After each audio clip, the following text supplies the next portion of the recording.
the Australian Industrial Hemp Conference for the Australian Industrial Hemp Alliance.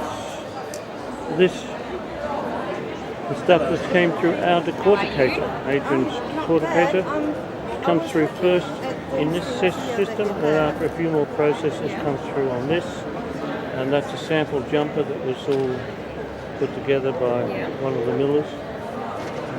Places sample hemp fibre. So that's all out of our machine here.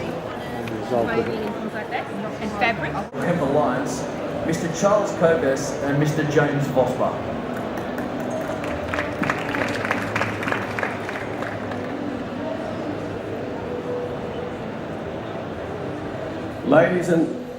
Ladies and gentlemen,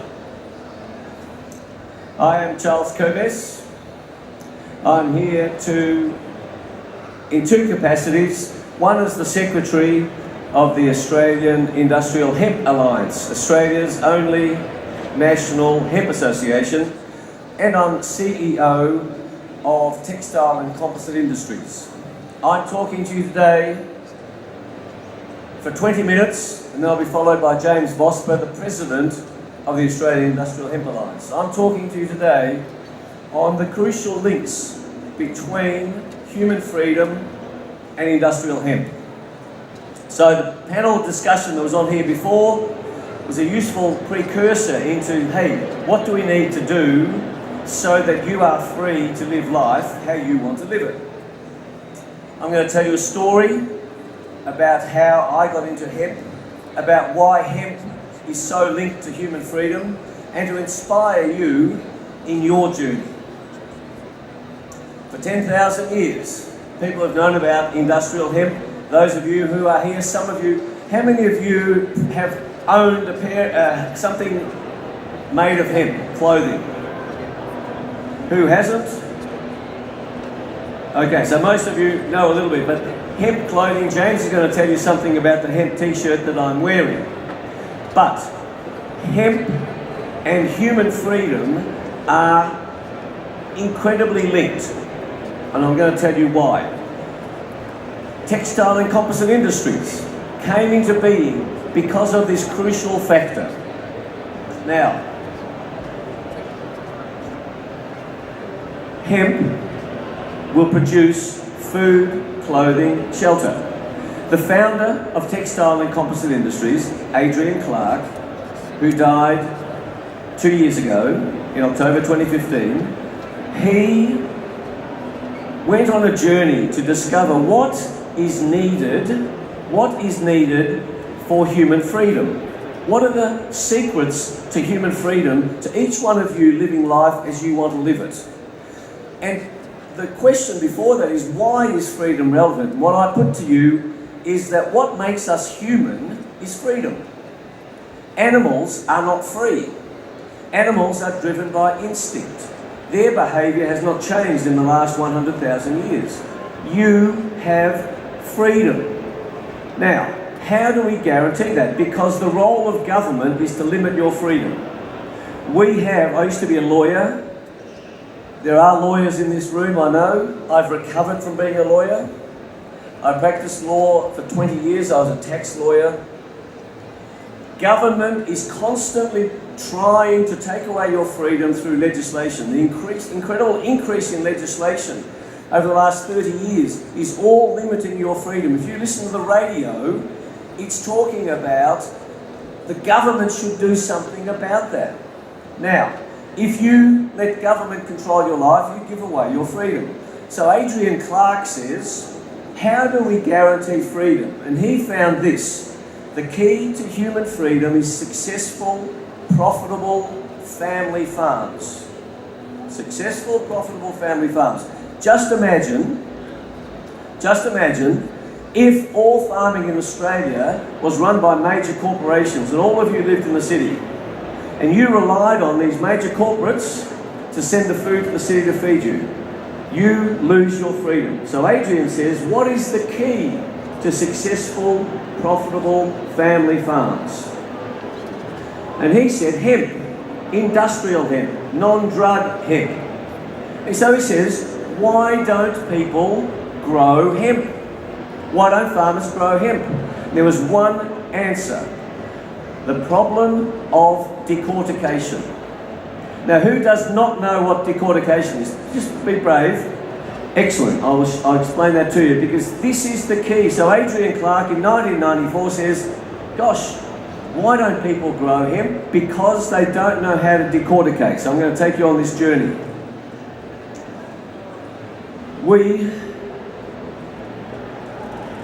Here's Adrian Clarke. Nice picture of him. There's a picture of him with Darren Christie on the right. On the left, when we went to Dubbo to talk to cotton farmers about hemp. So, here's the philosophical basis of why Adrian Clarke got into decortication. Human freedom and choice is enabled by successful, profitable, sustainable family farms. Hemp is the broad-acre crop that can enable this. If the problem of decortication could be overcome. Decortication is the process by which a hemp plant that has been harvested from the field is separated into its useful parts of fibre and hurd, the skin and the core. My company TCI, of which I'm the CEO, has solved this problem. So decortication is separating skin from the core. You now know what decortication is, and a decorticator does that process. The third element of the hemp plant is seed. So you take the seed off the top, 3 or 4 metre high hemp stalk, take the seed off the top, you then decorticate the stalk. Once you've got fibre and hurd, you are then able to produce food, clothing, shelter. The profits to farmers are wonderful. There is our machine. This machine takes the whole hemp stalk. The 2 words to remember are no retting, because retting is a rotting process that takes weeks and weeks to happen, to rot the plant, destroy the fibre in the meantime, to then decorticate. What this machine enables hemp farmers to do is to harvest a hemp stalk in the morning, put it through this decorticator, and then use the fibre, the hurd, and the seed to commercialise. And what will happen then? Farmers will make significantly greater profits. Our strategy, TCI's raison d'etre, its philosophical basis, is for farmers to earn a minimum of $2,000 per hectare per crop, pre-tax. $2,000. And that enables those farmers to add value in their regions. This crop is so clever. I'm going to tell you what other products come from it, why it's important to the regions, what it also leads to enable regions to thrive, for farmers to thrive, so that not everybody's coming into the city, pushing up house prices, making life difficult. So, this decorticator, we have evidence all around the world as to its effectiveness. It is revolutionary. So what does a good hemp crop look like? That's what an industrial hemp crop looks like. If you are growing hemp for seed only, you grow a bush. If you want industrial hemp, you grow 3-4 metres high. You plant the seeds closely, you get 10 to 15 tonnes of raw material. And of that 10 to 15 tonnes, if you go for a crop to produce seed, fibre, hurd, you will get 1 tonne of seed, 3 tonnes of fibre, 7 tonnes of hurd on average. The returns to farmers are wonderful. At the same time, you are sequestering carbon in the soil, and you have root matter developing in the soil. This crop improves damaged soil. We've done experiments. Jeff Kennett, to his credit, while he was Premier. Who remembers Jeff Kennett? Excellent. When he was Premier of Victoria, it was our company that made submissions to Jeff that led to the legalisation of hemp growing in Victoria. So full credit to him. And now most countries around the world allow it. And as you know, hemp food is now legal. Farmers, carbon sequestration, improving soil, 3 products, selling it. I'm going to tell you what the key products are in a moment. But that crop that you can see on that screen grew to that height in 110 days from seed. and at a planting of 250 to 300 seeds per square metre. So when you plant them closely, they go up. If you plant them sparsely, if you want seed, you produce the bush, it goes out. So, hemp fibre and hurd is now significantly more cost effective to produce without retting. This does not need retting. That's the important thing. No retting, no rotting, no damage to the fibre, no damage to the hurd. Our decorticator is what provides the real substitute. Remember, why are we doing this? So that farmers are more successful. That's the key to human freedom. The picture that you can see on the screen there is raw fibre and degummed fibre. You degum fibre if you want to make this t-shirt. For those of you wearing hemp clothes, degumming is needed. For all the other uses of fibre, you don't need to degum. One of our strategies at TCI is to re-establish textile manufacturing at Geelong. We've got all these amazing capabilities in Geelong, so all we need is a cheque from any of you for $10 million and we can set it up tomorrow. Our aim is to make Geelong the textile manufacturing hub for all of Australia, as it used to be for the wool industry. Next, this shows you a picture of the fibre coming out of our decorticator and Adrian Clarke sitting there wallowing in his fibre. There's a mountain of hurd. So remember, there's fibre on the skin, hurd on the core. 70% of the product is hurd. And from that you make the hempcrete, as those of you at this hemp expo have seen. Hempcrete is described by Kevin McLeod as the world's greatest building material. Not only that, for those of you who want to understand where am I going to sell this hurd, you can build out of it. But secondly, it makes the most perfect garden mulch. Buy hemp hurd, put it on your gardens. Tasmania University has done extensive research on this. It is a magnificent use for this product. And if you're a farmer, you sell it at your farm gate, you will make fantastic profits. So, there's a hemp wall. You've seen hemp walls at this expo. These walls breathe. Anyone who's built a hempcrete, any of you in a hempcrete at home? Been in a hempcrete home? Hands up, anyone? Excellent. These buildings breathe, keep cool in summer, warm in winter. Massive saving of energy consumption. From our fibre, Adrian Clarke has made pallets, 5 kilogram pallets that do the work of a 40 kilogram wooden pallet, plus because it's inert, it can be used time and time again. Incredibly strong. And our fibre from our machine, because it has not been retted, they made a Lotus motor car out of it. Our fibre is strong enough to build the wings of the Airbus. Unretted fibre, hemp fibre is incredibly strong. Any of you that have worked with hemp fibre know how strong it is if it has not been damaged by retting. So, there are 9 advantages, and I've got 5 more minutes. Brett, I think I'm on correct, 5 more minutes. There are 9 significant advantages of industrial hemp. It's environmentally clean. It requires minimum fertilisers, no chemicals or pesticides. It uses a smaller amount of water than comparable fibre crops. It improves the soil. It's easy to grow. It's a natural antibacterial. James, are you going to talk about my t-shirt? Okay. Hemp products of all description each have competitive advantages. Value can be added to hemp raw materials, and hemp products can be used locally and globally. Enlightened consumers, not the masses. You at this expo are enlightened, are already hungry for hemp products but cannot get them. The 20% enlightened portion of the existing world's markets is more than enough as a target market for global hemp production.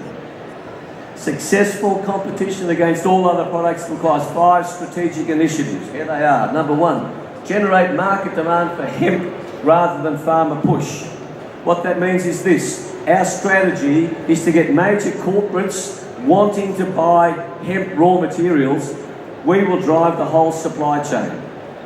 You, every one of you, when you walk into a clothing store, into a food store, into a building store, ask for hemp products. The businesses will want to satisfy that demand. Secondly, embrace an abundance philosophy and not scarcity. The opportunities for anyone involved in hemp are simply extraordinary. Think about this. 70% of the world's population cannot afford to buy a pair of jeans. that opportunity in the world for world global markets, Australia can benefit enormously from. Thirdly, avoid commoditisation of hemp products. When someone says to you, how much is your hemp product? Just think about this. The range of prices you pay for jeans in Australia is $20 to $800. 20 to 800. And the $20 jeans and the $800 jeans both use 600 grams of hemp fibre, cotton fibre. Hemp is not to be commoditised. Hemp is a superior product, and every one of us in the hemp game needs to see that. It is not a shit, cheap product. Fourthly, harness the skills, experience and relationships in local communities to identify the hemp products that should be produced in every community. And fifthly, educate your politicians. So for those of you who are here in the panel, we have to share these messages with hemp politicians. So just contemplate this thought around Bendigo and Shepparton. Shepparton fruit growers. They say, what are we going to grow? We can't sell our fruit. They grow hemp. They then have food, they have seed, fibre, herd in Shepparton. They then say, what can we use, what can we produce in Shepparton? Generating jobs, skill development in Shepparton. We need to share these possibilities with politicians. So, here are the best value-added crops. There are 7. I'm going to run through this quickly.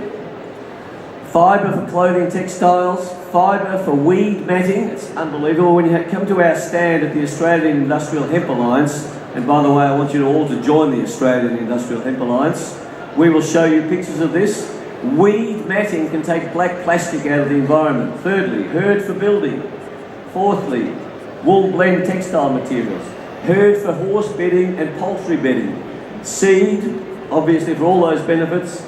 Medical bandages, fibre for composite materials, edible food containers. Just imagine that. We have produced food containers out of potato starch and hemp fibre. After McDonald's serves you with the food container, we give it to the animals to eat the herd and the potato.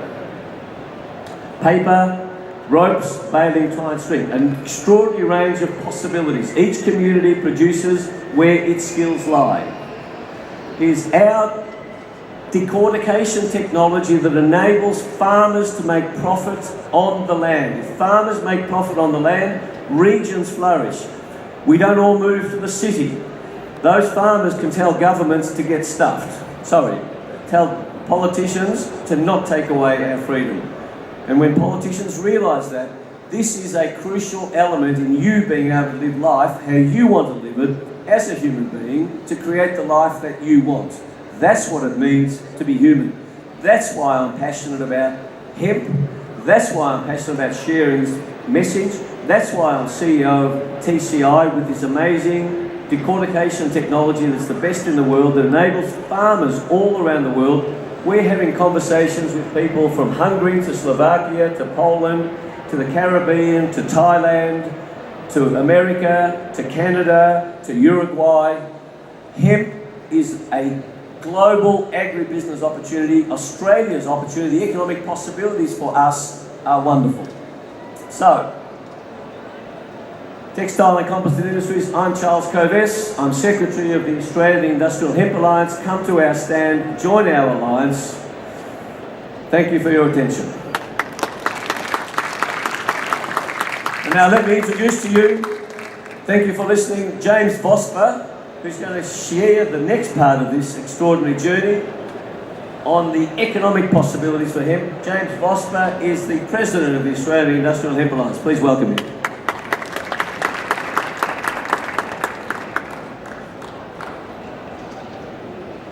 Thank you.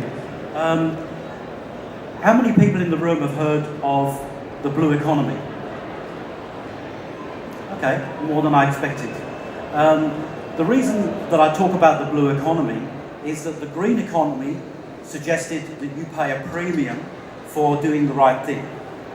The idea behind the blue economy is you do the right thing, but you pay the same.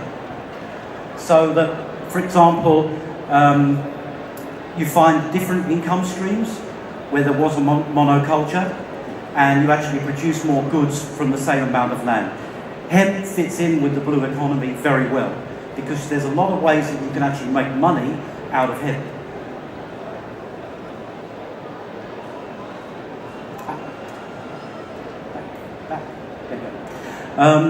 This is a chart I produced about all the things that can be made from the hemp plant. Charles alluded to some of them. You see here on the left, right side down here, you have the bast fibre, you have the seeds on the left, you have flowers, leaves. The whole plant can be used as well, and the herds and sheaves can be used. You get the impression, I suppose, from coming here to this expo that it was really about medicinal. Well, there's a lot more to the plant than just medicine, even though medicine is a very important part of the industry. Sales of hemp, I've got some US figures here. Figures are actually quite hard to come by, and estimates do vary greatly, but the trend is onwards and upwards. And in the US, hemp sales reached $688 million in 2016. Here's another chart which illustrates what you can actually make from hemp. Fiberboard, compost, cordage, all those things. Charles has spoken about that, but I suppose one of the major things that's happened in Australia recently was the legalisation of hemp foods. Now, some people may think that's come about by accident, but it hasn't. The first proposal was made to Food Standards ANZ in 2008. And it's taken all that time and a lot of rejections, a lot of letters, a lot of meetings to actually get hemp foods legalised. And a lot of people in this room and outside were very instrumental in doing that. 2:30 p.m. at the Safe Stand, booth number 94. There's also a free t-shirt giveaway at the WHG stand. Okay, don't all leave, but there's a free t-shirt giveaway. Oh, which leads me on to the story about Charles's t-shirt. That one, yeah. Charles has had an experiment going on for the past 3 weeks, where he has worn that t-shirt constantly for the past 3 weeks. And Julie, his long-suffering wife, is here somewhere. But what he has found is that it hasn't gone mouldy, it doesn't smell. He obviously has been bathing and washing and things like that, his body throughout that. But he has actually found that the t-shirt is just as fresh as it was 3 weeks ago. Yeah. You can come out of it. But he does have a cold, by the way. But anyway. So you can use it for a lot of different things. A lot of you may not know this, but the Chinese army, all of their uniforms are made from hemp.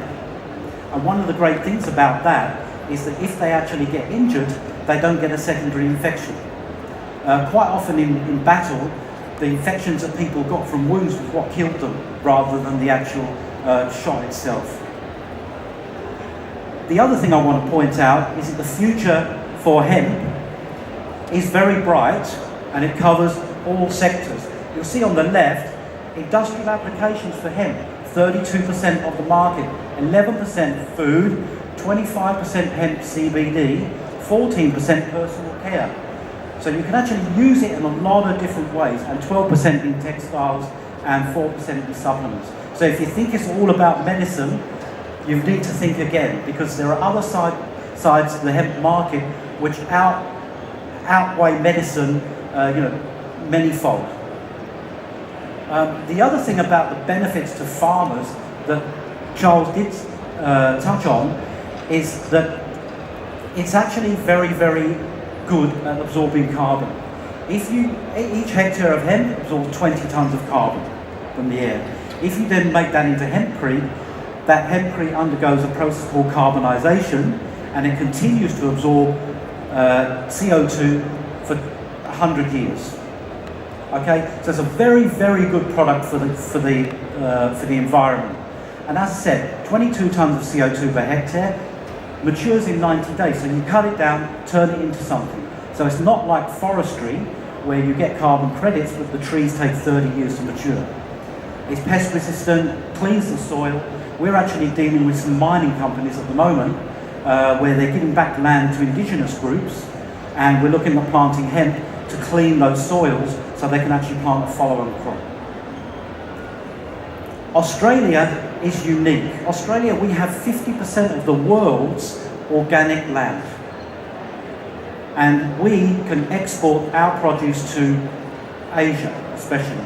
I don't know if any of you are familiar with the Diagal phenomenon. Please put your hand up if you've heard of it. Okay, a couple of people have. There are people who go shopping here to export things to China. They're the ones that strip the shelves of all the baby formula. That is how popular Australian products are in Asia. And they mark them up by 5,000% or whatever. So if we produce the products, we have a market. The market is there. Hemp is becoming much more mainstream. You'll see a lot more brands embracing it. The Body Shop, Adidas, Nike, Dolce & Gabbana suits. If you go over to our stand, the hemp gallery has some samples of hemp fabric. It's no longer that scratching, itchy stuff that you used to have to wear. Mercedes-Benz, 20% of the weight of a Mercedes-Benz car is made of hemp. Hemp eyewear, replacing plastic. Hemp can replace plastic in all its forms, except for glass. There are modern houses in Australia. And as Charles mentioned, Kevin McLeod built 38 houses in the UK using hemp as a building material. He had some pushback from the tradesmen at the beginning, but after they built the houses, they said, this is the best thing we've ever done. Adnams, which is a beer company in the UK, has a whole building made from hemp, which needs no air conditioning, heating or cooling. So to combine beer with hemp, that has to be a great thing. People are actually making hemp beer now, so anyway. There's no waste in hemp. Nothing is wasted. The roots can be made into balms. Just want to go back there. Biofuel can be made from what you would consider the waste material. The whole plant is used. Nothing is wasted.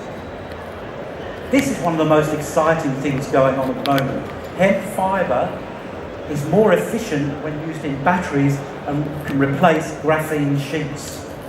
So if any of you know Elon Musk, do anyone know Elon Musk? Okay, if you can get an appointment for us with him, that'll be great, because he's about building big batteries and we're about building them with hemp. So in conclusion, the hemp industry is moving rapidly towards $1 billion. It will eventually be a $1 trillion industry. Hemp products are increasingly mainstream. Don't think about them as being alternative. Australia is uniquely placed to be the hemp producer for the Asia-Pacific region. A healthy hemp industry will deliver benefits to the community, jobs, in areas that are depressed, where people have never had a job. But the economic benefits, they're almost immeasurable. So that's my conclusion. Thank you very much. I'd just like to invite Charles to come up and maybe take some questions. If anybody has any questions, if they could raise their hand. We'll take questions for 10 minutes, if that's okay. Thank you. My question is, do we need like a license? Capacity of volume, the end product, and the retting. So the European decorticators require the retting and the rotting and the hammer milling and then the decortication. That's the difference. Thank you for the question. Hi Charles, we met this afternoon. Just a question that I was interested in finding out a little bit more about, depending on the application of the hemp that one wants to produce under license. Would there be an online resource for the best seed for the Victorian climate? Yes, the Australian Industrial Hemp Alliance is your resource. So joining the alliance is the best way to get information from all the industry experts. But you should also know, who's the lady setting up Health Web? So there's online facilities now for Australia of vendors and purchasers, Olaf, so that's happening as well. But the alliance is a great source of information. Next question. Charles, water consumption, water usage by the hemp crop relative to other crops, and also the quality of water. The quality, does it need recycled? No, recycled water is fine. Cotton, on average, uses 10 megalitres per hectare. Hemp in Australia, because of our heat, we require about 2 megalitres per hectare, 2 versus 10. But in Victoria, you don't necessarily need irrigation if there's enough rain. It's a bit like the Western Australian wheat industry is not irrigated. But if there's no rain, then it fails. So hemp can be done without irrigation. In Europe, there is no irrigation of hemp crops. So you can count on, for a normal cotton crop, hemp uses 80% less water. The other thing that I would say about that, about water quality, is that in Newcastle, there's an experiment that's been done where they actually feed raw sewage through a hemp crop to use hemp as a mop crop, which means the water that comes out the other end after is much cleaner than the raw sewage. So it's very tolerant. It can be used as a mop crop, and the water quality doesn't have to be that good. And another beautiful example of that, if you put raw sewage into a running creek, 1 kilometre down the creek, that raw sewage will have disappeared. So the way that sewage breaks down, which ties in beautifully what you just said, James, was oxygen and movement breaks down that raw sewage and it disappears. It's quite interesting. I was in the water industry for quite a while and found that. Question? My question's sort of around the same sort of topic. Is there any information about remediation of contaminated soil? There are some, you can ask me about the paper I wrote under the Carbon Farming Initiative. I did actually address that in that paper, but there are lots of papers that have been written by academics on the remediation of soils, and I think that's one of the things that has the greatest potential, because we have a lot of, as well as having a lot of organic farming land, we also have a lot of derelict land, and bringing derelict land back into the fold of being arable land again is a great thing. And all you need to do, I mean, hemp was used after Chernobyl to do the cleanup there. Maybe some of you are not old enough to remember that, but that was a nuclear accident, and they planted hemp directly after to actually remove the radiation from the soil. Thank you. Can I have one more quick one? Yeah. What about in high altitude and high humidity, say like Papua New Guinea highlands, for example, or North Sumatra, things like that? Sure. Well, as a remediation crop or to grow? No, to grow. Yeah. Look, there's many different varieties of hemp. We're getting a lot of varieties coming out of Uruguay at the moment, which are suitable for Australia because they're 23.5 degrees south, and so are we. So you've just got to look at the altitude, you've got to look at the rainfall, you've got to look at the weather patterns that they have, whether it's a maritime climate or a continental climate, then you can get the right variety. It's a question of getting the right variety of seed. And Patrick Calabria, who's here, developed a wonderful seed called Frog after over 14 years of breeding, designed for subtropical climates. So what the different varieties, if you want seed, then it doesn't matter so much, but if you want industrial, you want it to grow high before going to seed, that's what Frog is designed to do in subtropical climates. So yes, there's over 150 seed varieties of cannabis sativa, so it's quite exciting. So just a bit of research, but it will grow almost anywhere with the right seed. Question about the seeds. Is that imported seed? Or there is both local seed and imported seed. So with Aquis, is it, the quarantine? Aquis, yeah. Yes. What protocols do they have, or what happens to the seed? Does it get sprayed or anything like that when it comes in? No, not usually. You can bring seed in. Obviously, you do that under your local license that you have from your local Department of Primary Industry, and they'll actually issue you a license. You can bring seed in from overseas.